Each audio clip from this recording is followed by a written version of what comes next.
Hello बच्चों, कैसे हो। देखो बेटा, आज हम आपके आईआईटी और नीट के न्यूमेरिकल्स डिस्कस कर रहे हैं। ठीक है बेटा। पहला क्वेश्चन है, which of the following statement is correct. Are electric field lines at a point is always continuous if there is a charge at that point, continuous only if there is a negative charge at that point, discontinuous if there is a charge at that point. इसका option कौन सा सही होगा? Option number D सही होगा, discontinuous if there is a charge at that point. याद रखना ये point, electric field lines are आपकी क्या रहेंगी? Continuous if there is no charge at that point. Electric field lines are continuous if there is no charge at that point and electric field lines are discontinuous if there is a charge at that point. Example समझिए, कोई भी conductor है, उसके surface पे charge होगा तो inside the conductor electric field क्या होगी? आपकी जीरो होगी, जैसा कि मैंने यहाँ दिखाया है। ठीक है, तो वो क्या होगी? डिसकंटिन्यूस होगी ना, बीच से डिसकनेक्ट होगी ना, क्योंकि inside the conductor electric field क्या आपकी जीरो है। और कोई चार्ज है, ठीक है, तो दूसरी जगह कोई चार्ज नहीं, दूसरी जगह एट दैट पॉइंट पे, पी पॉइंट पे।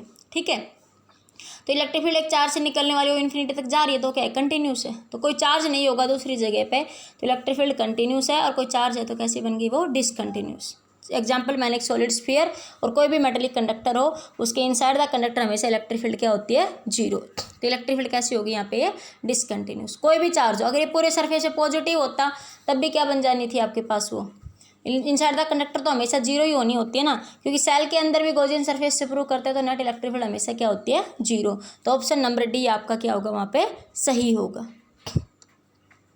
नेक्स्ट क्वेश्चन है, Gauss law will be invalid if there is a magnetic monopoles, inverse square law is not true. तो इसका आंसर सही होगा। इनवैलिड कब होगा? जब इनवर्स स्केयर लॉ आपका ट्रू नहीं होगा। क्योंकि देखो, इनवर्स स्केयर लॉ जब ट्रू नहीं होगा तो आपके पास फ्लक्स जो है वो डिस्टेंस आर पे डिपेंड करेगा, जबकि गॉस लॉ की डेफिनेशन कहती है फ्लक्स किसके बराबर होगा? Net charge enclosed inside the surface. देखिए मैंने समझाया यहाँ पे आपका कि in this case the electric field due to the point charge क्या होती है? K q by r square. K q by r की जगह अगर आर क्यूब हो जाएगा तो इनवर्स स्केयर लॉ की कंडीशन होती है कि डायरेक्टली प्रोपोर्शनल होना चाहिए किसके? आपका वो आर। इलेक्ट्रिक फील्ड की कंडीशन होती है कि इनवर्स स्केयर लॉ की कंडीशन है कि इलेक्ट्रिक फील्ड इनवर्सली प्रोपोर्शनल होना चाहिए किसके? आपका आर स्केयर के। लेकिन अगर वो आर क्यूब हो जाएगा तो क्या हो जाएगा? फ्लक्स जो है वो डिस्टेंस आर पे आपका डिपेंड करेगा। और गॉस लॉ की डेफिनेशन कहती है कि फ्लक्स की तरफ किस पे डिपेंड करेगा? Charge unclose inside the body. Body की रेडियस आर पे डिपेंड नहीं करता, किस पे डिपेंड करता? Charge unclose inside the body. ठीक है, इसलिए आपका ऑप्शन नंबर इस क्वेश्चन में बी क्या होगा? सही। वेलोसिटी के कारण पोल कैसा भी हो, मोनो हो या डाइपोल हो, उस बात से कोई लेना देना नहीं है, क्योंकि हमारा मेन पर्पज होता है कि किसी फील्ड से किसी भी सरफेस से फील्ड लाइन कितनी अंदर जा रही है और कितनी बाहर जा रही है। That is the basic concept of flux. ठीक है बेटा, तो इसका आंसर नंबर आपका बी सही होगा। इसी क्वेश्चन को जो मैंने अभी पीछे करवाया ना, गॉस लॉ इनवैलिड वाला, इसी क्वेश्चन को अगर ये भी पूछ सकता है, Coulomb's law involve 1/r cube and then that of 1/r square, तो क्या होगा? तो आप यही कहोगे आर क्यूब की जगह अगर आर स्केयर हो जाएगा तो फ्लक्स डिस्टेंस आर पे डिपेंड करेगा, जो कि आपकी जो गॉस लॉ की कंडीशन है उसका वायलेशन करता है। ठीक है, नेक्स्ट क्वेश्चन है बेटा आपका कि consider a region inside which there is various type of charges but the total charge is zero at point outside the region. देखो मैंने बताया था कि टोटल चार्ज क्या है? जीरो है। तो इलेक्ट्रिक जो फ्लक्स जो होता है वो किसके कारण होता है? Total charge अनक्लोज्ड in the body के कारण। और अगर फ्लक्स इलेक्ट्रिक फील्ड के कारण है तो क्या होगा? इलेक्ट्रिक फील्ड अंदर वाली भी कंसिडर करते हैं और बाहर वाली, इनसाइड भी और आउटसाइड भी। और दूसरा मैंने बताया था यहाँ पे अगर फ्लक्स जीरो है तो इलेक्ट्रिक फील्ड नेसेसरली नहीं है कि वहाँ जीरो हो, क्योंकि फ्लक्स तो जीरो तब भी हो सकता है ना जब इलेक्ट्रिक फील्ड सरफेस के नॉर्मल हो, मतलब थीटा कितना बन रहा हो? ई और डी एस के बीच में 90 डिग्री। तो जरूरी नहीं कि नेसेसरली वहाँ पे अगर चार्ज जीरो है तो इलेक्ट्रिक फील्ड क्या हो आपकी? जीरो। तो ऑप्शन नंबर ए तो आपका गलत हो गया। ऑप्शन नंबर बी में क्या करें? Electric field is due to the dipole moment of charge distribution. देखो डाइपोल्स अगर वो कहता तो बात ठीक थी, लेकिन डाइपोल मोमेंट मतलब एक dipole, number of various charges है ना, तो number of various charge, number of dipoles तो होंगे ना। अगर एक डाइपोल है तो उसके कारण तो नेट चार्ज क्या होगा? जीरो। अगर नंबर ऑफ डाइपोल है तो ये हो सकता है किसी ना किसी डायरेक्शन में नेट रिजल्टेंट इलेक्ट्रिक फील्ड किसी एक डाइपोल के कारण क्या करे? एग्जिस्ट करे। इसलिए आपका ऑप्शन नंबर बी यहाँ पे एक्यूरेट नहीं रहेगा। तो बी सी आपका ऑप्शन सही रहेगा, क्योंकि अगर नंबर ऑफ डाइपोल है तो उसके कारण इलेक्ट्रिक फील्ड आपकी एग्जिस्ट करेगी। ठीक है, किसी न किसी डाइपोल के कारण इलेक्ट्रिक फील्ड इनवर्सली प्रोपोर्शनल होती है किसके? आर क्यूब के। अगर डी ऑप्शन में क्या करा था, work done to move a charge particle along a close path away from the region will not be zero. तो देखो क्लोज पाथ होता है तो इलेक्ट्रिक फील्ड हमेशा क्या होती है, zero.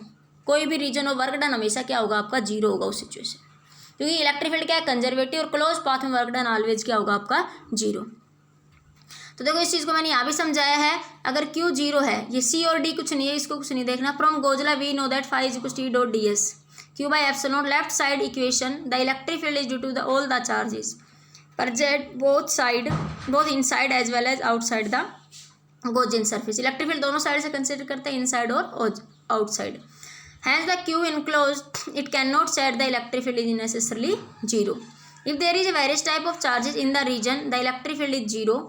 The region may be supposed to contain number of electric dipoles, ना कि dipole, ठीक है। Therefore at a point outside the region may be everywhere with respect to electric dipoles the dominating electric field 1 by r cube for a large r. The electric field is conservative so work done हमेशा क्या होगा आपका, zero. तो option number आपका सी सही होगा। देखो total flux through the face of the cube. देखो अब एक कॉर्नर पे चार्ज रखा हुआ है, इस एक कॉर्नर को अब हमें ढकना पड़ेगा, क्योंकि गोजलो अनक्लोज्ड बॉडी के लिए बात करता है, तो हमें इस ए को क्लोज करेंगे। क्लोज करने के लिए हमें 8 क्यूब लगाने पड़ेंगे यहाँ पे, ठीक है। तो 8 क्यूब में से कितना चार्ज जाएगा, क्यू बाई एप्सिलॉन नॉट। हमें तो एक क्यूब में से चाहिए जिस क्यूब पे कॉर्नर ए पॉइंट है, जिस क्यूब पे ये पॉइंट ए रखा हुआ है, तो एक क्यूब में से कितना चार्ज जाएगा, क्यू बाई 8 एप्सिलॉन नॉट। और ये जो क्यू बाई 8 एप्सिलॉन नॉट है ये 3 फेस में से जाएगा, ठीक है। 3 फेस में से तो क्या हो जाएगा, जीरो। जैसा कि मैंने पिछले वीडियो लेक्चर में क्वेश्चन करवाया था कि 3 सरफेसेस जो सैडिड सरफेसेस है उन पे तो इलेक्ट्रिक फ्लक्स जीरो हो जाएगा, क्योंकि वहाँ पे थीटा क्या बनेगा आपका, 90 डिग्री, ठीक है। और जो आपके सामने वाले जो 3 सरफेस वहाँ पे थीटा जीरो बनेगा। तो 3 सरफेस में से इलेक्ट्रिक फ्लक्स कितना जाएगा, क्यू बाई 8 एप्सिलॉन नॉट। इसने पूछा सरफेस फेसिस में से कितना चार्ज जाएगा, तो फेसिस में से कितना जाएगा, क्यू बाई 8 एप्सिलॉन नॉट। अगर वो यहाँ पे ये पूछ लेता फ्रॉम ईच फेस में से कितना जाएगा, फ्रॉम ईच फेस कितना जाएगा, तो फ्रॉम ईच फेस से आंसर होता तो कितना हो जाता, Q by 24 epsilon not. 3 face में से कितना जाएगा, क्यू बाई 8 एप्सिलॉन नॉट। तो एक फेस में से कितना जाएगा, क्यू बाई 24 एप्सिलॉन नॉट। तो आंसर नंबर ए सही होगा यहाँ पे। ये मैंने यहाँ पे एक्सप्लेनेशन लिख दिया, देख लेना, ठीक है। उसके बाद करें total electric flux coming out of a unit positive charge. देखो क्यू चार्ज से कितना फ्लक्स निकलता है, क्यू बाई एप्सिलॉन नॉट। तो एक चार्ज से कितना निकलेगा, 1 बाई एप्सिलॉन नॉट। तो आंसर बी सही हो जाएगा आपका, ठीक है। The electric field at a point varies as r. देखो वो कह रहा है कि इलेक्ट्रिक आर की पावर जीरो का मतलब इलेक्ट्रिक फील्ड जो डिस्टेंस आर पे डिपेंड नहीं करती। तो देखो electric field to the electric dipole inversely proportional होते हैं हमेशा आर क्यूब के, चाहे वो एक्जियल हो, चाहे वो इक्वेटोरियल हो, चाहे वो जर्नल पॉइंट हो, ठीक है। Electric field to the dipole always inversely proportional to 1 by r cube and electric field to the point charge inversely proportional होती है 1 बाई आर स्क्वायर के, ठीक है।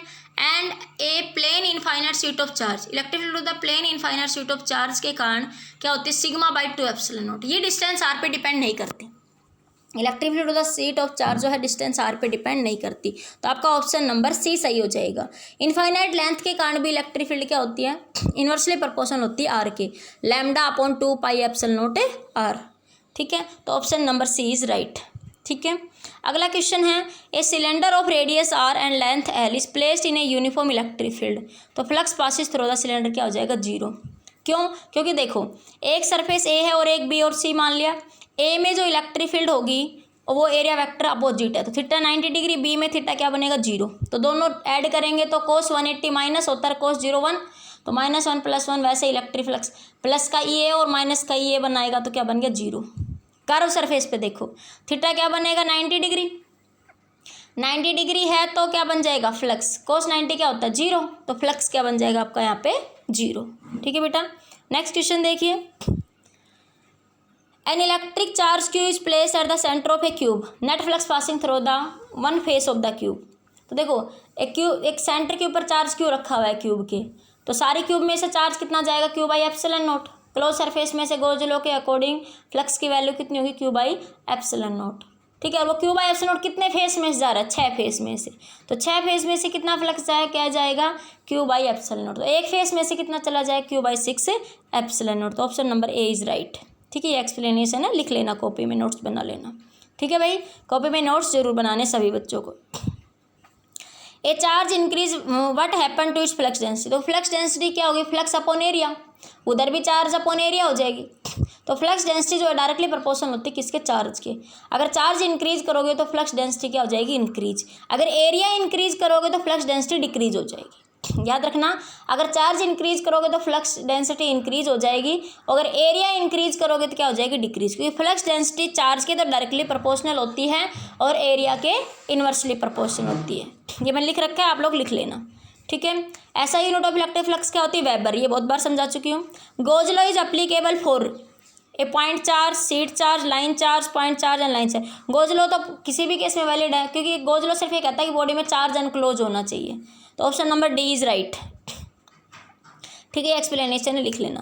When 10^14 electrons are removed from a neutral metal sphere the charge on the sphere become, कितने बन जाएंगे, 16 microcoulomb. Q is equal to n, n कितना दे देते हैं, 10^14, ई कितना होता है 1.6 10⁻⁻19, मल्टीप्लाई करेंगे तो आंसर क्या मिल जाएगा आपको,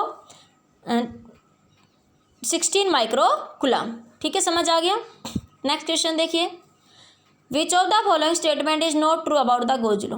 goes law is true for any close surface, ये तो ट्रू स्टेटमेंट है, उसने पूछा नॉट ट्रू, तो Gauss law is valid any close surface, ये तो ट्रू स्टेटमेंट है। The term q on the right side of the Gauss law include the sum of all the charges enclose by the surface, ये भी true statement, सारे charges enclose होते हैं उसके कारण फ्लक्स एग्जिस्ट करता है आपके पास। तीसरी स्टेटमेंट देखो, Gauss law is not much useful in calculate the electrostatic field system have the some symmetry, इसके ये शायद सही होगा आपका। फोर्थ और देख लो, Gauss law is based on the inverse square law, ये तो है ही सही। तो देखो ये कह रहा है कि सी ऑप्शन देखो, Gauss law is, C option आपका आंसर होगा, क्यों होगा देखो, Gauss law is not much useful. मैंने कहा था आपको जब एप्लीकेशन समझाई थी कि गोज लॉ जो है यूज तो हमेशा हो सकता है, लेकिन हमेशा यूजफुल हो या ना हो। लेकिन देखो अगर symmetry of charge, symmetrically charge distributed, तो वहाँ पे बहुत ज़्यादा यूजफुल होता है, क्योंकि लोकल बुक्स में तो लिखा भी यही रहता है कि goes law is valid for symmetrical charge distribution. पर मैंने वहाँ समझाया था कि अनसिमेट्रिकली भी वैलिड तो है, लेकिन वहाँ पे ज़्यादा यूजफुल नहीं होगा। लेकिन सिमेट्रिकल के लिए तो बहुत ज़्यादा यूजफुल है, वहाँ पे हम डायरेक्ट इसको यूज कर सकते हैं।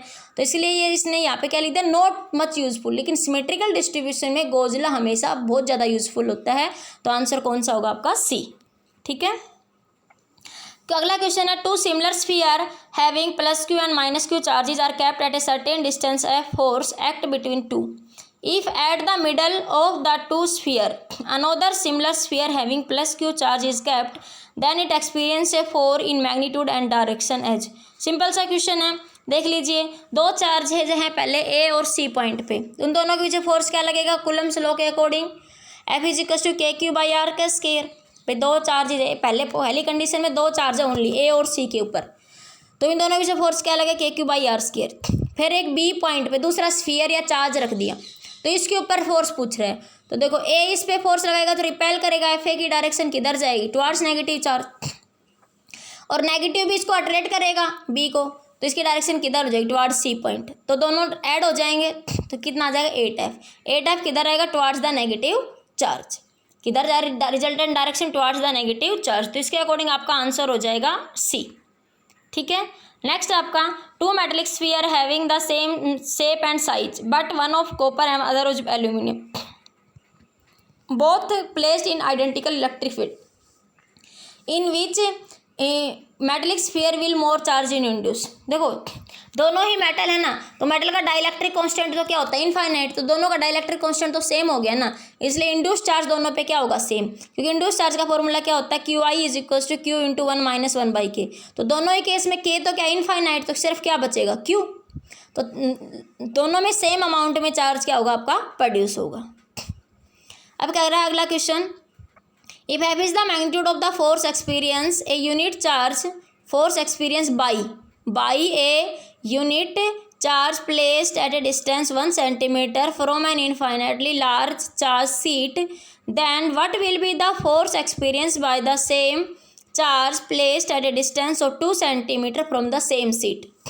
देखो क्या कहना चाह रहा है इस क्वेश्चन में, वो ये कह रहा है, if F is the magnitude of if F is the magnitude of force experienced by unit charge placed at a distance of 1 centimeter, ठीक है। तो देखो शीट के कारण इलेक्ट्रिक फील्ड क्या होता है, sigma by 2 epsilon not. Infinitely thin sheet है तो सिग्मा बाई 2 एप्सिलॉन नॉट, और थिक होगी तो सिग्मा बाई एप्सिलॉन नॉट। तो डिस्टेंस आर पे डिपेंड ही नहीं करती, तो दोनों के से फोर्स क्या हो जाएगा, सेम हो जाएगा। तो दोनों के से फोर्स क्या लगेगा आपका, सेम लगेगा। अगला क्वेश्चन देखिए बेटा, ये कह रहे हैं if charge Q 2Q and 4Q are uniformly distributed in 3 dielectric solid sphere 1, 2 and 3। ये 3 solid sphere दे दिए, ठीक है। इनकी रेडियस कितनी है, r/2 r 2r respectively. If the magnitude of the electric field at the point P at a distance r from the centre of sphere 1, 2 and 3 is. तो देखो इस क्वेश्चन में सॉलिड स्फीयर है ना, तो पहले वाले केस में तो सॉलिड स्फीयर के कारण 3 केस पड़े थे। Electric field due to the solid sphere, outside the sphere क्या होती है, KQ/R का स्क्वायर, जो हम R डिस्टेंस मानते हैं सेंटर से गॉसियन सरफेस तक, ठीक है। दूसरा आपके पास क्या था, सरफेस पे R बराबर R हो जाता, स्मॉल r बराबर कैपिटल R, और अंदर क्या हो जाता है, small r less than R। तो अंदर इलेक्ट्रिक फील्ड क्या निकालते हैं, r/3 एप्सिलॉन नॉट। तो तीनों केस वो वही बन गए। तो पहले केस में रेडियस r/2 है, ठीक है, लेकिन P पॉइंट आउटसाइड है, तो क्या बन जाएगा आपके पास, KQ/R² का फॉर्मूला। दूसरे केस में सरफेस पे लगा देंगे, बस चार्ज की वैल्यू 2Q ले लेंगे और स्मॉल r की जगह कैपिटल R पुट कर देंगे। तीसरे केस में P अंदर आ गया तो इनसाइड द स्फीयर का केस लगा देंगे। तो देखो पहले स्क्वायर में क्या बन जाएगा, Q/4πε0 R का स्क्वायर। देखो P पॉइंट जो है R डिस्टेंस पे, तो सीधा लग जाएगा सेंटर से R का स्क्वायर। दूसरे में चार्ज क्या होगा, 2Q, चार्ज कितना हो गया 2Q, लेकिन डिस्टेंस P कितनी पे है, सेंटर से। P पॉइंट जो है सेंटर से R डिस्टेंस पे ही है, तो कितना हो जाएगा 2Q/4πε0 R का स्क्वायर, ठीक है बेटा। तीसरे में देखिए आपके पास कि क्या कह रहा है, आपके पास 4Q, चार्ज कितना 4Q, ठीक है। तो इस केस में क्या हो जाएगा आपके पास, और जो डिस्टेंस है P पॉइंट तक की वो कितनी दे रखी है, R है, ठीक है। तो अंदर है, तो देखो पूरे स्फीयर पे चार्ज कितना है, Q। तो हम लोग Q की वैल्यू निकालें, Q डैश कितना हो जाएगा, Q डेंसिटी इंटू चार्ज के। तो टोटल स्फीयर पे चार्ज कितना है, 4Q/4/3 2R3। कितने पे निकालना है आपको, रेडियस R तक निकालना है। अरे 10 पेन का मूल्य इतना, 1 पेन का मूल्य इतना, इस तरह से निकालते हैं ना। तो 4/3 πr3, वॉल्यूम पे चार्ज कितना है 4Q, तो यूनिट वॉल्यूम पे 4Q/4/3 πr3 2R3, ठीक है। क्योंकि रेडियस कितनी 2R3।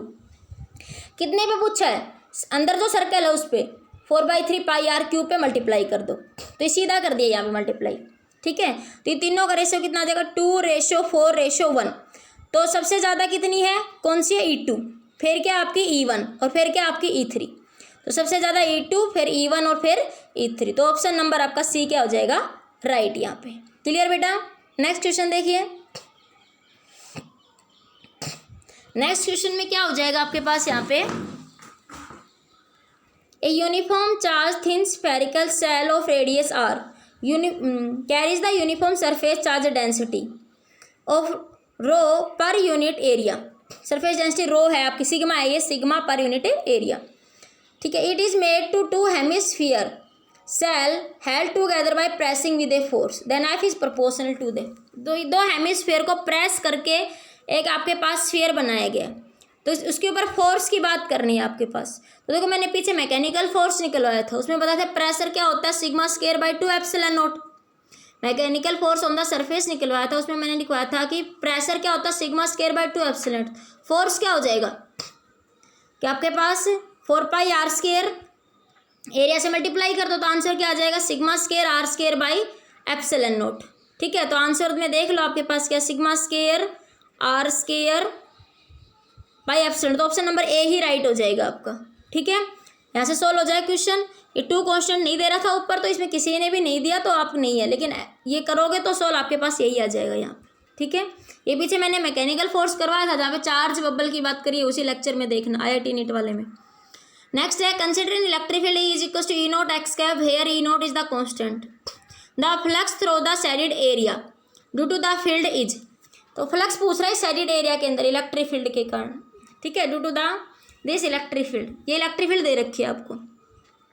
तो देखो कैसे करेंगे, ये जो आपके पास सरफेस ऐसे बना हुआ है आपके पास, ठीक है, तो साइड्स की जो डिस्टेंस है रेक्टेंगल, देखो ये सरफेस को घटाओ, ये x1 y1 z1, ओरिजिन पे डिस्टेंस क्या बनी, पॉइंट क्या x1 y1 0 1, तो देखो ये जो पॉइंट ओरिजिन से y एक्सिस में, तो a डिस्टेंस हो गई, ओरिजिन से y एक्सिस में डिस्टेंस कितनी है आपके पास, ये a हो जाएगी यहाँ से आपके पास, ठीक है।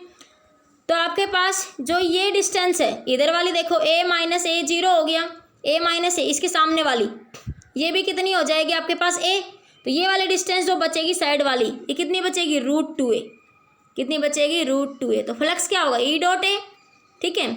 और यहाँ पे नॉर्मल और उसके बीच में थीटा कितना बनेगा, 45 डिग्री, नॉर्मल और इलेक्ट्रिक फील्ड के बीच में एंगल कितना बनेगा, 45 डिग्री यहाँ से, ठीक है, टोटल एंगल 90 डिग्री। तो इस सरफेस से इसमें कितना एंगल बनाएगा, नॉर्मल के साथ, क्योंकि इलेक्ट्रिक फील्ड किधर है, एक्स एक्सिस में, और ये बिल्कुल प्लेन ऊपर उठी हुई है, तो वो इस तरह से इलेक्ट्रिक फील्ड और एरिया वेक्टर के बीच में एंगल कितना बनाएगी, 45 डिग्री। तो आंसर कितना आ जाएगा इसका, ई नॉट ए का स्क्वायर, सोल्व कर लेना, cos 45, और एरिया को क्या लिखोगे, √2a का square, √2a into side a, ये साइड √2a है आपके पास, और एक साइड की आपकी a है रेक्टेंगल की, तो आंसर आपका ये निकल जाएगा, ई नॉट ए का स्क्वायर। अच्छा क्वेश्चन, IIT मेंस में आया हुआ क्वेश्चन है ये। नेक्स्ट है, let there be a spherically symmetric charge distribution with a charge density, ये नीट में आया हुआ क्वेश्चन है, 2018 या 17 में शायद आया हुआ क्वेश्चन है नीट में ये। Let there be a spherical symmetry charge distribution with a charge density varying rho is this up to r is equals to r and rho r is equals to 0 for r greater than r, where r is the distance from the origin, the electric field at a distance r less than r पे आपको electric field आपको क्या करनी है, find out करनी है। तो देखो इनसाइड द स्फीयर की बात कर रहा है ना वो, r लेस देन r, तो इनसाइड द स्फीयर चार्ज की वैल्यू निकाल लो कितनी होगी, तो चार्ज क्या हो जाएगा, डेंसिटी क्या होती है आपके पास, रो चार्ज अपॉन वॉल्यूम, स्फीयर है तो सॉलिड स्फीयर है तो डेंसिटी क्या होगी, चार्ज अपॉन वॉल्यूम, तो चार्ज क्या हो जाएगा, dq, वॉल्यूम इनटू में density, volume of the sphere क्या होगा, नंबर ऑफ सेल्स मान लोगे वहाँ पे, 4πr² इंटू dr, तो dq निकाल लो, फ्लक्स का फॉर्मूला लगा दो, हो गया सोल्व। क्या करो, dq क्या हो जाएगा, रो इंटू वॉल्यूम, वॉल्यूम क्या हो जाएगा, 4πr² into dr thickness of the shell, क्योंकि नंबर ऑफ सेल को माना है, सॉलिड स्फीयर का स्मॉल एलिमेंट सेल ही तो बनेगा ना, तो सेल का वॉल्यूम क्या हो, नंबर ऑफ सेल को मिला दोगे तो क्या बन जाएगा आपका, सॉलिड स्फीयर बन जाएगा, ठीक है। तो यहाँ पे इस रो की वैल्यू उसने दे रखी है, पुट कर दो, इंटीग्रेशन कर दो, टोटल रेडियस कितनी आपकी r तक क्या कर दो, इंटीग्रेशन, तो q निकल गया। अब लगा दो आपका इलेक्ट्रिक फील्ड KQ/R का स्क्वायर, ये पुट कर दो, सोल्व करोगे तो आपके पास ये आंसर आ जाएगा, क्लियर हो जाएगा। फ्लक्स के फॉर्मूले से भी निकाल सकते हो कि E dot dA is equal to 4πε0, या सीधा इलेक्ट्रिक फील्ड निकाल दिया इसने कि अंदर इलेक्ट्रिक फील्ड का फॉर्मूला क्या होता है, KQ/R स्क्वायर, तो Q डैश निकालना आपको स्फीयर के अंदर, और Q डैश की वैल्यू आपने ऊपर निकाल दी, उस Q डैश की वैल्यू फॉर्मूले में रख दो और यहाँ से सोल्व कर लो तो आपका आंसर आ जाएगा। ये option number A he right हो जाएगा आपका, कौन सा ये देख लेना, शायद ए ही राइट है, कौन सा, ρ0/r/4πε0, ρ0, ये ऑप्शन नंबर आपका बी सही है यहाँ पे, ठीक है, ρ0r/4πε0, ठीक है, बी आंसर सही हो जाएगा। नेक्स्ट क्वेश्चन है आपका, the region between two concentric sphere of radii a and b respectively has volume charge density rho is equal to a/r, where a is the constant and r is the distance from the centre. At the centre of the sphere is a point charge q, the value of a such that electric field in the region between the sphere will be constant. बता रहे कि ए की value क्या होगी, तो electric field in the region, ये जो दो स्फीयर है ना इनके बीच में कोई दूसरा स्फीयर मान लो, ठीक है, जहाँ पे इलेक्ट्रिक फील्ड क्या रहे, कांस्टेंट रहे आपके पास। तो देखिए कैसे को सोल्व करेंगे इस क्वेश्चन को। Let the total charge enclose by the sphere कितना है आपके पास, क्यू है, क्योंकि देखो ये क्यू चार्ज तो ए रेडियस वाले में है, और ये ए और बी के बीच में एक स्फीयर और कंसिडर कर लो, ए और बी के बीच में एक स्फीयर कंसिडर कर लो जिसकी सेंटर से डिस्टेंस कितनी है आपकी, आर है। ए और बी पॉइंट के बीच में ये आपके पास ये दो स्फीयर है ना जिसकी रेडियस ए और बी है, और इनके बीच में एक स्फीयर कंसिडर कर लो जिसकी डिस्टेंस क्यू पॉइंट से, जहाँ पे चार्ज क्यू रखा है वहाँ से डिस्टेंस कितनी आपकी आर है। तो देखो अंदर चार्ज क्यू है और उस बाहर वाला जो स्फीयर माना जो इनके बीच में, उस पर क्या मान लिया आपने, कितना हो जाएगा उसका, उस पे ऊपर आप चार्ज निकालेंगे तो Q प्लस जितना उस स्फीयर पे चार्ज है, बीच वाले स्फीयर पे चार्ज, बीच वाले स्फीयर पे चार्ज कैसे निकालते हैं भाई, रिंग वाली बात होगी ना आपके पास कि चार्ज क्या हो जाएगा, एरिया इंटू डेंसिटी। तो area into density, volume into density, solid है ना, तो volume into density, volume of the sphere कितना हो जाएगा 4πr² इंटू dr। अब भाई ये जो स्मॉल स्फीयर मानोगे आप अंदर ए और बी के बीच में, उस पर चार्ज निकालना आपको, अंदर तो चार्ज है ही, तो टोटल चार्ज इन दोनों का ऐड हो जाएगा Q plus charge on the sphere. वो स्फीयर जो आपने Q पॉइंट से डिस्टेंस, जो स्फीयर ए और बी के बीच में जो स्फीयर मानना है R डिस्टेंस पे, ठीक है, उस पर चार्ज कैसे निकालोगे, volume into charge, volume into density, density इसने A/R दे रखी है, वॉल्यूम क्या हो जाएगा उसका 4πr² इंटू dr, तो टोटल चार्ज निकल जाएगा इस रीजन में, ठीक है। तो unclose by the total charge ये निकल गया। अब वो कह रहा है by the Gauss law, E क्या होता है 4πr² इंटू Q, ये तो Q बाई एप्सिलॉन नॉट, ठीक है, एप्सिलॉन नॉट इसने लिखा नहीं, लिखो तो लिख दो, बाकी जरूरत नहीं है क्योंकि यहाँ पे इसने सिर्फ एक ही वैल्यू पूछी है। अब उसने कहा कि E कांस्टेंट रे, कांस्टेंट मतलब वो डिस्टेंस के कारण उस पर कोई इफेक्ट नहीं पड़ रहा, उनके बीच में इलेक्ट्रिक फील्ड क्या रहे कांस्टेंट, मतलब आर के कारण उस पर कोई इफेक्ट नहीं है, ए और बी पॉइंट पे इलेक्ट्रिक फील्ड क्या रहे आपकी कांस्टेंट रहे, तो ए कांस्टेंट की वैल्यू बतानी है, तो ये क्या कर दो आर वाले फैक्टर को हटा दो बराबर 0, तो ए की वैल्यू कितनी हो जाएगी Q/2πa का स्क्वायर। समझ आया बेटा, तो कुछ नहीं है क्वेश्चन में, फिर से देख लो, दो स्फीयर दे रखे हैं ए और बी रेडियस पे, तो वही कह रहा है कि इनके बीच में क्या होगी ए की वैल्यू कि इलेक्ट्रिक फील्ड इंडिपेंडेंट रहे आर पे, कांस्टेंट रहे, ठीक है। तो ए और बी के बीच कोई स्फीयर मान लो, ठीक है, जिसकी डिस्टेंस Q पॉइंट से स्मॉल आर है, ठीक है। तो अब देखो अंदर तो चार्ज स्फीयर के कितना है Q है, जो ए रेडियस पे जो रखा है उसमें, ठीक है। अब मान लो उस स्फीयर पे चार्ज कितना है आपके पास, स्मॉल dq मान लो, तो टोटल चार्ज कितना हो जाएगा, दोनों को ऐड कर देंगे, तो उस पर चार्ज कैसे निकालेंगे dq की वैल्यू, उसका volume into density, volume into density करके निकल गया, सोल्व कर लिया। अब उसने कहा कि इलेक्ट्रिक फील्ड तो आर पे डिपेंड ही नहीं करती, तो जो आर वाला फैक्टर उसको सबको 0 पुट कर देंगे, तो क्या बन जाएगा बराबर 0, तो ए कोफिशिएंट की वैल्यू आपकी निकल जाए। अगर ए की वैल्यू इतनी रखोगे नहीं इस ऊपर वाली इक्वेशन में, रख के देख लो, ठीक है, तो आपके पास आंसर क्या हो जाएगा, इलेक्ट्रिक फील्ड जो है इंडिपेंडेंट होगी किसके ऊपर, आर के ऊपर। That is your answer. This is also the question for IIT advance, और नीट में भी आया क्वेश्चन है, 2 बार आया क्वेश्चन है आपका ये। नेक्स्ट क्वेश्चन है बेटा, an electric dipole has a fixed dipole moment P which makes an angle theta with respect to x axis. When subjected to an electric field E is equals to AI cap, it experiences a torque T1 is equals to TK cap. When subjected to the another electric field E2 √3 E1 J cap, ठीक है, it experiences a torque T2 is equals to minus T1. Then what is the angle theta? देखो electric dipole को 2 electric field में रखा हुआ है, एक बार electric EI का मतलब अलोंग एक्स एक्सिस है, और एक बार एक केस में इलेक्ट्रिक फील्ड किधर है, अलोंग J कैप का मतलब अलोंग वाई एक्सिस, ठीक है। तो डाइपोल मोमेंट की 2 डायरेक्शन बन जाएगी, देखो यहाँ पे एक अलोंग एक्स एक्सिस और एक अलोंग आपकी वाई एक्सिस, ठीक है।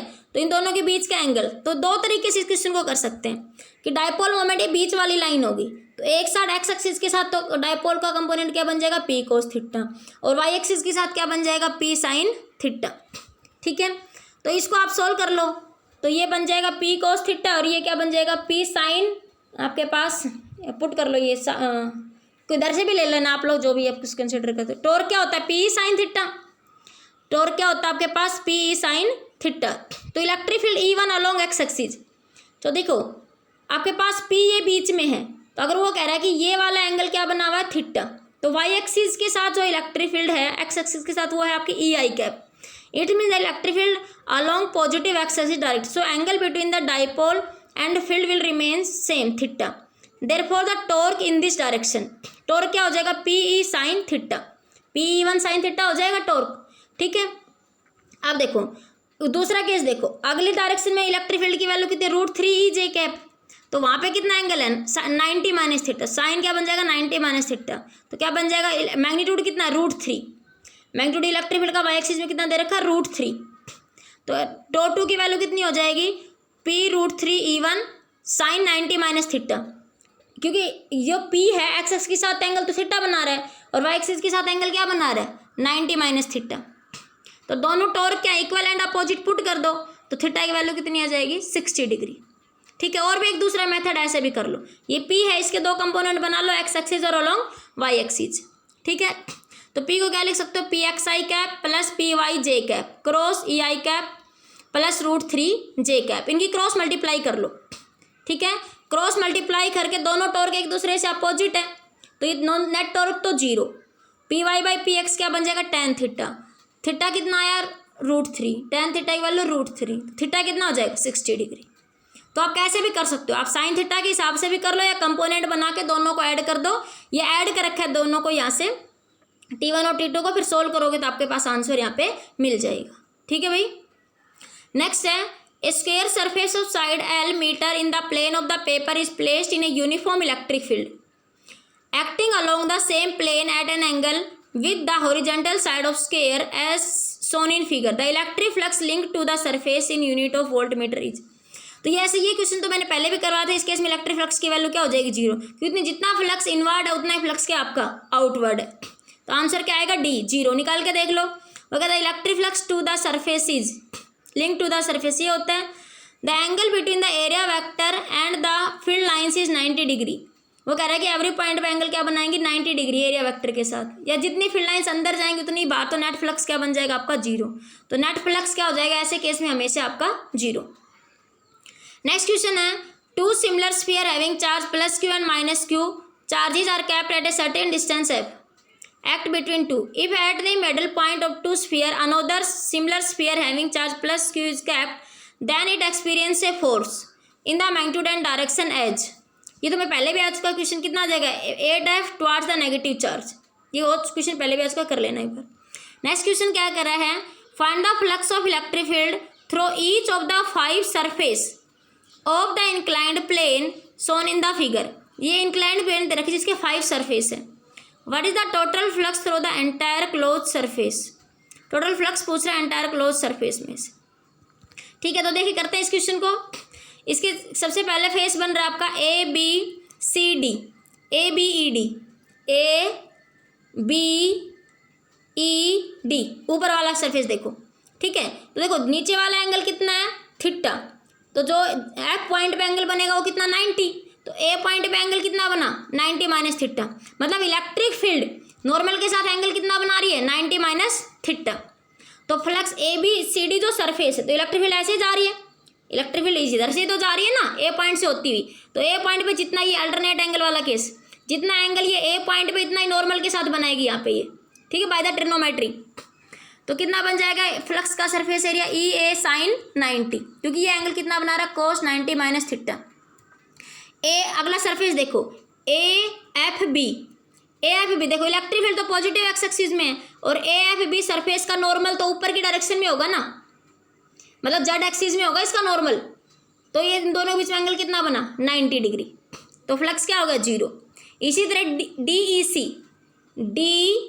ई सी, ये रहा डी और ये रहा आपका ई सरफेस, ये आपका डी सी और एक सरफेस आपका एफ सी ई।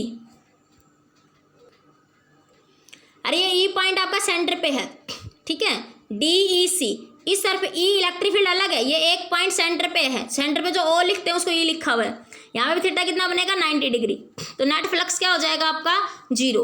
अगले केस में देखो नेट फ्लक्स फोर्थ सरफेस में, फोर्थ सरफेस में जो फ्लक्स होगा वो क्या है A D E F, A D E F, E जो ओरिजिन मान रखा है ना जहाँ पे तीनों पॉइंट से मिले हुए हैं, ठीक है, ओरिजिन जहाँ पे ये ए बी एफ का मिड है, ए बी एफ का जो मिड है वहाँ पे ई पॉइंट है आपका, ठीक है, तो ए D E F, A D E F में क्या हो रहा है, क्या बना रहा है सरफेस के साथ एंगल कितना बनाएगा, ये आपके पास इलेक्ट्रिक फील्ड इधर जा रही है, और ए डी ई एफ जो लेफ्ट साइड में जो सरफेस बन रहा है ए डी ई एफ, इसका एंगल कितना हो जाएगा 180 डिग्री, तो फ्लक्स कितना हो जाएगा माइनस ई ए। ठीक है, अगला देखो ए, अब आप यहाँ पे ई ए डैश, इसका एरिया नहीं पता हमें, ए डी ई एफ का एरिया नहीं पता, लेकिन उसका एरिया जब निकालेंगे तो आपके पास देखो ए डी साइड बी दे रखी है क्वेश्चन में, ए डी साइड कितनी है आपकी बी, उसको सोल्व कर लेंगे, ए डी पता है हमें, एंगल थीटा पता है, A D upon A F कर लेंगे तो हमारे पास ए एफ साइड आ जाएगी, इन दोनों का एरिया कितना आ जाएगा ए बी साइन थीटा। इसी तरह 5 B C E F, B C F side देखो, बी सी ई एफ, ये नीचे वाली प्लेन देखो, नीचे ई मैं बता रही हूँ बीच में है, ए एफ बी के बीच में ई पॉइंट, यहाँ पे लिखना भूल गए, लेकिन ए एफ बी का बिल्कुल, ए एफ बी का जो मिड है वहाँ पे ई पॉइंट रखा हुआ है। इसमें भी थीटा कितना बन जाएगा 90 डिग्री, तो फ्लक्स कितना हो जाएगा 0। टोटल फ्लक्स तो इन सरफेसेस से निकलने वाला क्या हो जाएगा 0। लेकिन अगर particular plane A D B C से पूछे और ए डी ई एफ से, तो इन दोनों में ई ए साइन थीटा और माइनस ई ए साइन थीटा होगा, दोनों को भी ऐड करेंगे तो नेट क्या बन जाएगा 0। बाकी सभी सरफेसेस से फ्लक्स क्या बनेगा 90 डिग्री का एंगल बनाएगा, तो नेट फ्लक्स 0। ठीक है, इसी क्वेश्चन को मैंने दूसरे तरीके से भी दिखाया है, ये यही क्वेश्चन है जो भी देखो प्लेन में दिखाया हुआ है, ये साइड ए है और ये बी है, तो एरिया वेक्टर इलेक्ट्रिक फील्ड के बीच में एंगल क्या बना 90 माइनस थीटा, जैसा कि मैंने यहाँ दिखाया कि ए बी ई डी क्या बनाएगी कोस 90 माइनस थीटा, बाकी सब में क्या बनेगा आपका 0। ठीक है, इसी तरह जो साइड है ए डी ई एफ में, जो डी ई साइड है उसकी वैल्यू कितनी हो जाएगी A sine theta, B upon D E करोगे तो क्या बन जाएगा बी अपॉन बी क्या ए डी साइड, तो क्या साइड निकल जाएगी A B sine theta, total flux 0 आ जाएगा।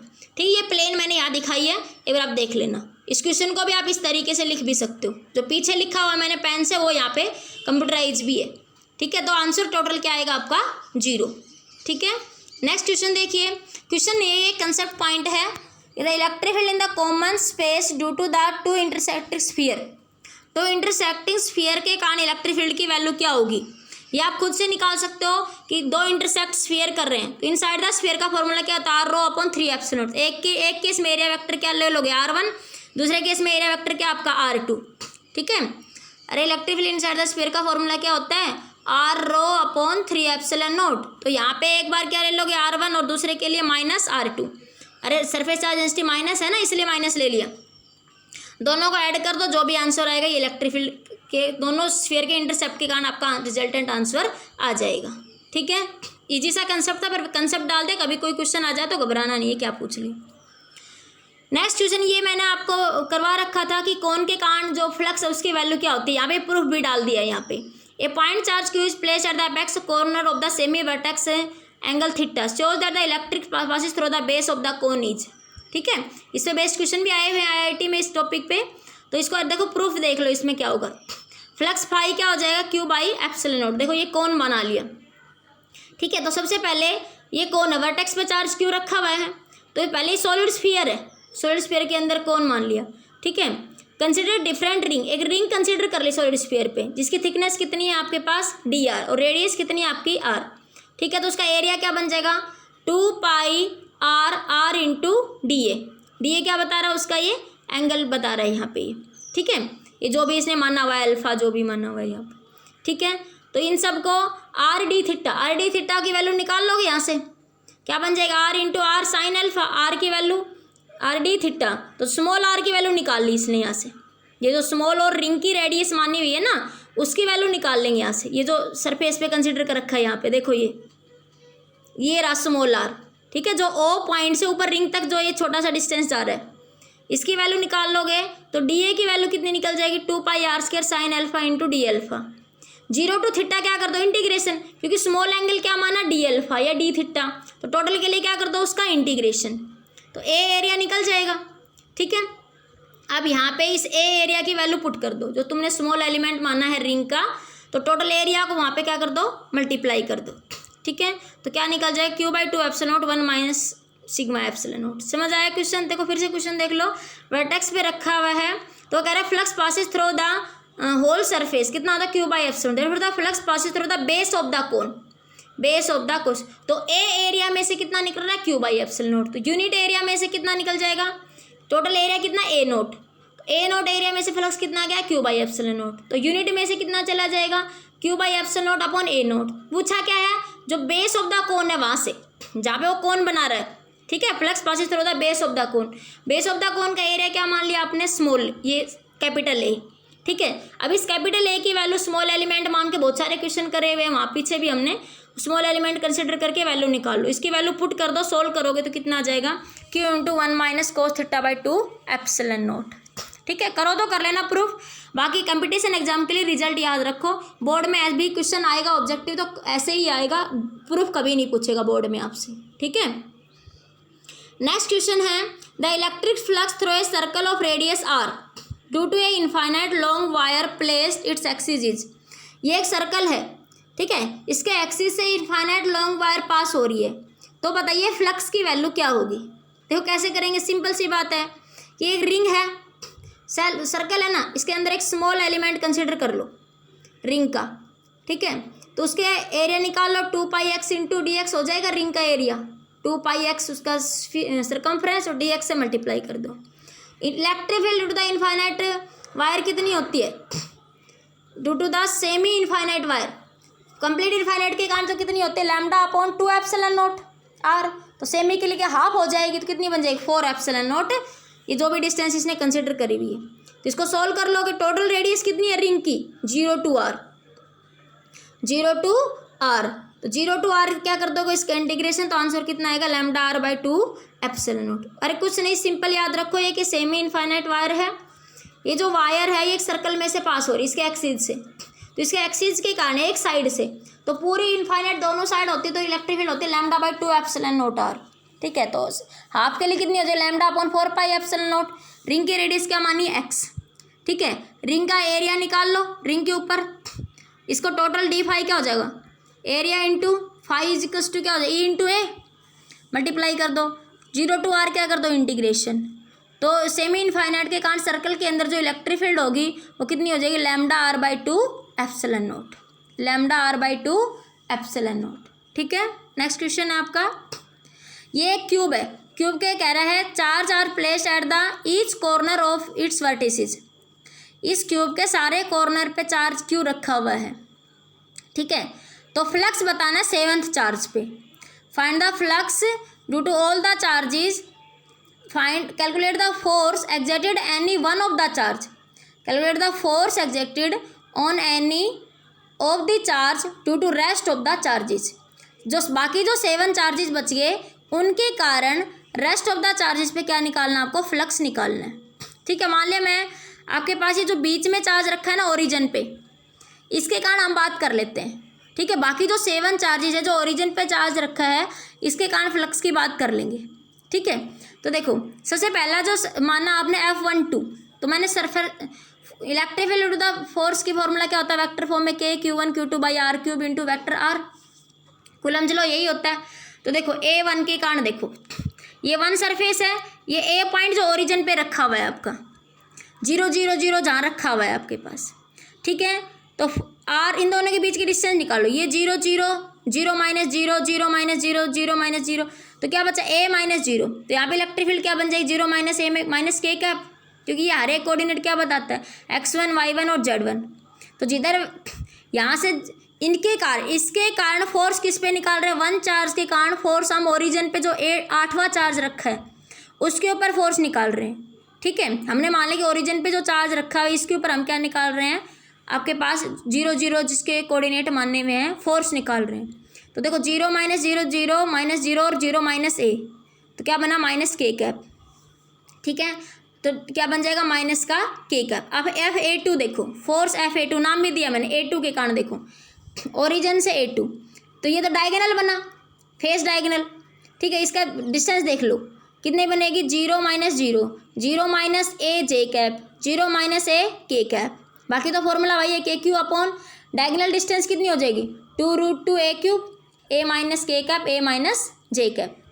A3 के कारण देख लो सिमिलरली, A3 जो चार्ज है आपके पास A3 चार्ज ये रखा देखो बीच में, इसके कारण जो ओरिजिन पे चार्ज रखा है इसके कारण फील्ड बात करो, तो देखो के क्यू अपॉन ये फेस बॉडी डायगोनल हो गया ना, तो बॉडी डायगोनल हो गया तो आपके पास इलेक्ट्रिक फील्ड की वैल्यू कितनी हो जाएगी, बॉडी डायगोनल की डिस्टेंस कितनी होती है √3, फॉर्मूला देख लो। अब क्या बचेगा 0 माइनस A 0 माइनस 0 0 माइनस 0, तो 0 माइनस A, तो देखो के क्यूब बाई 3√3 A क्यूब, ठीक है, ये पॉइंट A है तीनों, जहाँ पे 3 लिखा हुआ है यहाँ पे ये A पॉइंट है, ठीक है, तो A पॉइंट पे इलेक्ट्रिक फील्ड की वैल्यू कितनी हो जाएगी ये यहाँ से 0 minus A I cap 0 minus J cap 0 minus K cap, coordinate तो निकालने आते हैं क्यूब के, तो ये जो 3 पॉइंट है यहाँ पे A कोऑर्डिनेट आपके A है और सेंटर पे कितने 0 0 0, तो 0 माइनस A मैंने कहा था जिधर तीर का निशान आए उधर से घटा देना। तो सारे चार्जेस जो ओरिजिन पे चार्ज रखा है उसके ऊपर क्या निकाल रहे हैं, फोर्स। ठीक है, तो तीर का निशान तो हमेशा नीचे की डायरेक्शन में आएगा, क्योंकि जो सारे चार्जेस जो ओरिजिन पे चार्ज रखा है उस पर फोर्स लगाएंगे, 0 0 जहाँ लिखा हुआ है।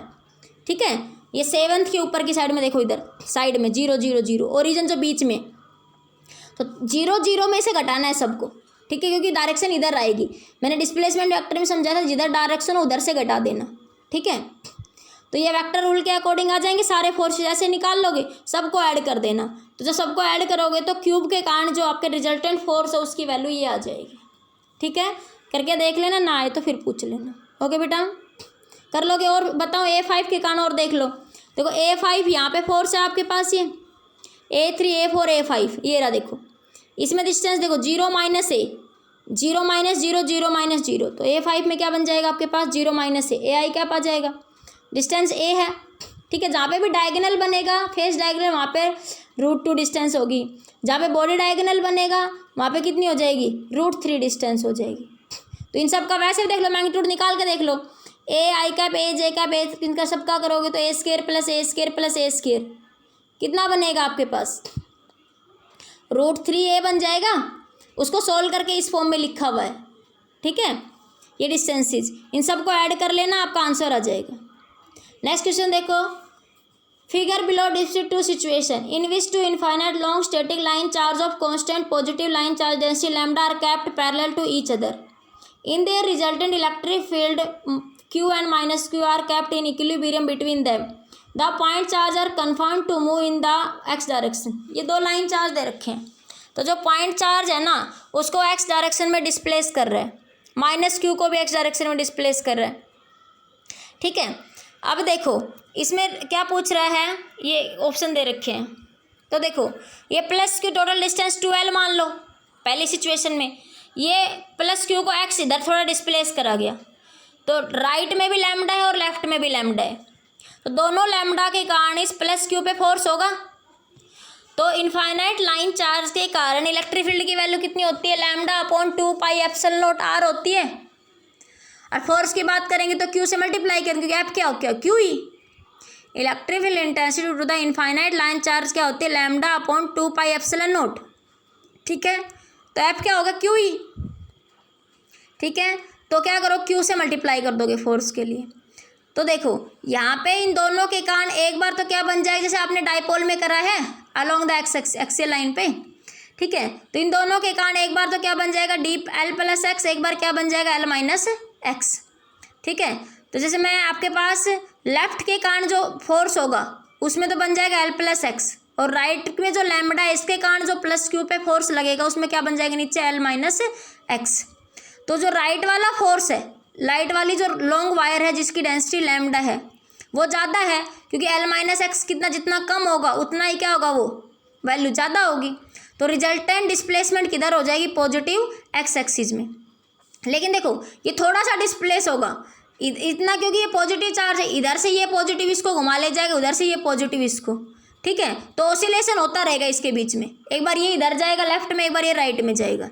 तो आपके पास वैसे भी इक्वेशन से आएगा कि फोर्स डायरेक्टली प्रोपोर्शनल है x के। ठीक है, तो ये क्या एग्जीक्यूट करेगा, SHM। इसी तरह देखो ये जब -Q चार्ज रख दिया बीच में, तो जैसे हम टुवार्ड्स लेफ्ट में थोड़ा सा डिस्प्लेस करेंगे तो जो राइट में लीनियर चार्ज डेंसिटी है लैम्डा उसको अपनी तरफ एकदम से अट्रैक्ट कर लेगी, खींच लेगी वो, क्योंकि हमने हमें क्वेश्चन में कहा है कि पॉजिटिव x एक्सिस में डिस्प्लेस करा है, इसमें डिस्प्लेस करा है पॉजिटिव x एक्सिस में। ऊपर तो सारे चार्जेस पॉजिटिव हैं। ठीक है, तो वो एक दूसरे की तरफ धक्का मारते रहेंगे, वो चार्ज ऑसिलेट होता रहेगा बीच में, SHM होता रहेगा। लेकिन यहाँ पे चार्ज कैसा, नेगेटिव। तो ये जैसे ही हम इसको x में थोड़ा डिस्प्लेस करेंगे तो राइट साइड में फोर्स बढ़ जाएगा और वो पॉजिटिव चार्ज को अपनी तरफ खींच ले जाएगा। तो जो ये नेगेटिव चार्ज है वो कंटिन्यूसली किधर जाता रहेगा, पॉजिटिव x एक्सिस में। ये इसमें कभी भी SHM नहीं होगा, इसलिए जो आपका ऑप्शन होगा, ऑप्शन नंबर C क्या होगा यहाँ पे सही होगा, कि +Q तो SHM देगा और -Q कंटिन्यू क्या करेगा, in the direction of displacement आपका म्यू कर जाएगा। फिर से समझ लीजिए बेटा क्वेश्चन को, +Q चार्ज को भी x डिस्टेंस में डिस्प्लेस करा गया है, -Q चार्ज को भी x डिस्टेंस में डिस्प्लेस करा गया। +Q है, लीनियर चार्ज डेंसिटी भी लैम्डा है, मतलब जो दो वायर है इन पे भी चार्ज कैसा, प्लस है। ठीक है, लेकिन पॉजिटिव एक्स एक्सिस में डिस्प्लेस करा गया है, ठीक है। तो देखो पॉजिटिव को डिस्प्लेस करेंगे तो उन दोनों में रिपल्सन चलता रहेगा, एक बार इधर एक बार इधर, ठीक है। तो एसएचएम होता रहेगा, प्लस क्यू में तो हमेशा वो ऑसिलेट करता रहेगा। लेकिन माइनस क्यू वाली सिचुएशन में क्या होगा, थोड़ा सा जब हम उसको पॉजिटिव में डिस्प्लेस करेंगे तो इधर तो फोर्स वैसे एल माइनस एक्स बनता है, तो ज़्यादा फोर्स होता है, राइट साइड में तो फोर्स वैसे डिस्प्लेस करने से बढ़ जाएगा, तो वो उसको अट्रैक्ट करके खींच ले जाएगा, वो कभी भी इस डायरेक्शन में नहीं आएगा, वो continue in the direction of displacement क्या करता रहेगा, वो मूव करता रहेगा। तो इसलिए आंसर नंबर सी सही हो जाएगा। इसको मैंने लिखा हुआ minus Q is displace towards the right, the attraction of right side will be more dominate, तो minus Q charge move in the same direction of displacement similarly for other side hence it is not the SHM, ये एक ही direction में move करेगा, minus Q की case में यहाँ पे एसएचएम नहीं होगा। ओके, नेक्स्ट क्वेश्चन है आपका, a sphere of radius R has a uniform volume density rho, a spherical cavity of radius B whose center lies at r is equals to a is removed from the sphere. Find the electric field at a point inside the spherical cavity. देखो inside the spherical cavity पूछा है, question का figure ये दे रखा है, एक sphere है, इसके अंदर एक कैविटी है, ये डिस्टेंस r1 पे है, ये डिस्टेंस कितने पे है आपकी, सेंटर से a डिस्टेंस पे दे रखा है आपके पास, ठीक है। इस तरह की कोई सिचुएशन कुछ भी मान लो आप लोग, ये मैंने ये फिगर निकाल के रखी है यहाँ पे, तो इस तरह की सिचुएशन है क्वेश्चन में। तो ये कह रहा है तो inside the cavity electric field की वैल्यू क्या होगी स्फीयर के कारण, देखो वैसे भी समझ आ रही है मुझे, inside the sphere electric field की वैल्यू क्या होती है, आर रो अपॉन में 3 एप्सिलॉन नॉट। तो आर क्या है, स्फीयर से आर वो डिस्टेंस होती है, सेंटर ऑफ स्फीयर से इनसाइड द स्फीयर कितनी डिस्टेंस पे ले रहे हैं हम, दूसरा स्फीयर स्मॉल आर डिस्टेंस, तो स्मॉल आर का काम यहाँ पे क्या कर रहा है, ए, तो आंसर क्या आएगा, inside the sphere rho a upon 3 epsilon naught, ठीक है। डायरेक्ट भी समझ आ रहा है, बाकी मैं इस क्वेश्चन को एक्सप्लेनेशन भी देती हूँ। देखो ये स्फीयर था, स्फीयर की रेडियस मान लिया आपने आर है, और ये ए डिस्टेंस पे रखा हुआ है स्फीयर, ठीक है। तो ये डिस्टेंस कितनी एस मान लिया, एक पॉइंट जो है आर डिस्टेंस पे है बड़े स्फीयर से, और छोटे स्फीयर के सेंटर से एक पॉइंट कितनी डिस्टेंस पे है, एस डिस्टेंस पे। बड़े स्फीयर से सेंटर से एक पॉइंट पी मान लिया आर पे है, पी लिखा नहीं है मैंने, पर ये जहाँ पे ये लिखा हुआ है मैंने स्मॉल आर, ये स्मॉल आर बड़े स्फीयर के सेंटर से जा रहा है, ठीक है, और छोटे सेंटर के स्फीयर से डिस्टेंस कितनी आपकी एस है, ठीक है। तो हम आर को क्या लिख सकते हैं, ए प्लस एस, तो ए को क्या लिख सकते हैं, R minus X by the vector rule. तो electric field inside the solid sphere, E1 के कारण क्या लिखोगे, R rho upon 3 epsilon not, तो इसके कारण डिस्टेंस आर मान लिया आपने। अब दूसरे के कारण एक पे डेंसिटी रो है, तो दूसरे की डेंसिटी क्या हो जाएगी, माइनस रो, ठीक है। तो कितने हो जाएगा, माइनस इस दूसरे वाले सेंटर से जो पी पॉइंट जो है आपके पास, वो डिस्टेंस कितनी है आपकी, एस है, तो कितनी लिख दोगे, एस, एस को क्या लिख सकते हो आप लोग, आर माइनस है, दोनों का ऐड कर दो, रिजल्टेंट फील्ड क्या आई, रो ए अपॉन 3 एप्सिलॉन नॉट। अब डायरेक्ट भी कह सकते थे कि आपके पास सेंटर ऑफ स्फीयर से ये सेंटर की डिस्टेंस कितनी है, ए, तो कितनी आ जाएगा, रो ए अपॉन 3 एप्सिलॉन नॉट। बाकी आपने वेक्टर रूल से सोल्व कर लो, बाकी ध्यान भी रख सकते हो, क्योंकि इनसाइड द इलेक्ट्रिक फील्ड का फॉर्मूला क्या होता है, सेंटर से वो कितनी डिस्टेंस पे है वो पॉइंट, उस पॉइंट पे इलेक्ट्रिक फील्ड निकाल लो, हो गया सोल्व आपका क्वेश्चन, ठीक है। तो ये आपका क्वेश्चन था। इसी तरीके का एक दूसरा क्वेश्चन है, देख लो, a non conducting sphere of radius R is filled with uniform volume charge density minus rho, the centre of this sphere is displaced from the origin by D, the electric field E at a point P having the position vector inside the sphere, ठीक है। पूछ रहा है आपसे electric field की value क्या क्या होगी, तो पीछे वाला ही क्वेश्चन का सॉल्यूशन है, inside the sphere electric field निकालनी है, एस वेक्टर निकालना है आपको, बेसिकली क्या निकालना है, एस वेक्टर। तो R rho upon 3 epsilon not तो पता ही है, एस वेक्टर निकालना है, एस वेक्टर की वैल्यू निकाल लो, कितनी हो जाएगी, आर माइनस डी, पीछे वाली फिगर में देख लो, आर माइनस डी हो जाएगी एस वेक्टर की वैल्यू, तो सोल्व कर लो उसको, तो जो भी आपका आंसर आएगा उसको लिख लेना। तो ये क्या जाएगा, माइनस है ना बाहर, क्योंकि माइनस के कारण है ना डेंसिटी, अंदर जो डेंसिटी है उसने माइनस दे रखी है, देखो डेंसिटी उसने माइनस दे रखी है, इसलिए minus rho upon 3 epsilon not लिखा हुआ है, ठीक है। तो आपके ये क्वेश्चन हो गए यहाँ पे। अब एक क्वेश्चन और देखिए यहाँ पे, 2 positive charge Q2 and Q3 fix along the Y axis, exert a net force positive x direction Q1, if positive charge Q is placed then the resultant direction of force on Q1 is, तो देखो वही कह रहा है Q2 और Q3 Y axis पे, Q1 x axis पे, Q2 और Q3 Q1 पे फोर्स लगा रहे हैं, तो रिजल्टेंट डायरेक्शन क्वेश्चन में दे रखा है किधर है, पॉजिटिव एक्स डायरेक्शन में, वो कह रहा है कि Q और रख दिया यहाँ पे, तो रिजल्टेंट डायरेक्शन किधर होगी फोर्स की, तो किधर होगी, along the positive x axis. Option A सही होगा। देखो कैसे, ये जो Q2 और Q3 जो फोर्स लगाएंगे यहाँ पे, देखो ये Q2 और Q3 जो फोर्स लगी इसके कारण पॉजिटिव एक्स डायरेक्शन में इलेक्ट्रिक फील्ड E1 हो जाएगी। और जो ये Q रखा है एक्स एक्सिस पे, ये भी इस Q1 पे फोर्स लगाएगा तो डायरेक्शन किधर है, Q अपनी तरफ खींचेगा। पॉजिटिव एक्स में डायरेक्शन का मतलब Q1 कैसा हो गया, नेगेटिव, क्योंकि ये इसको अपनी तरफ खींचा था, अभी तो रिजल्टेंट पॉजिटिव एक्स में आएगा, इसका मतलब Q1 कैसा आपका, नेगेटिव। तो Q भी इस पे फोर्स लगेगी, इसके कारण E2 जो फील्ड लगी वो भी इधर ही लगी, तो रिजल्टेंट फील्ड किधर लगी, along the positive x axis. तो ऑप्शन नंबर ए आपका यहाँ पे राइट हो जाएगा, ठीक है, और रिजल्टेंट फील्ड इंक्रीज हो जाएगी। ठीक है बेटा, ये बहुत ही इंपॉर्टेंट क्वेश्चन थे आपके फ्लक्स पे, जो भी डायपोल पे इंपॉर्टेंट क्वेश्चंस बनते थे एग्जाम में आए हुए भी क्वेश्चन है, और कुछ क्वेश्चन ऐसे भी जिनके आने की संभावना है। इन सारे क्वेश्चंस के नोट्स बनाइए, अपनी कॉपी में लिख लीजिए, ठीक है। ओके बेटा, आज के लिए इतना ही। नेक्स्ट टॉपिक में हम लोग पोटेंशियल स्टार्ट करेंगे आपके। ओके बेटा।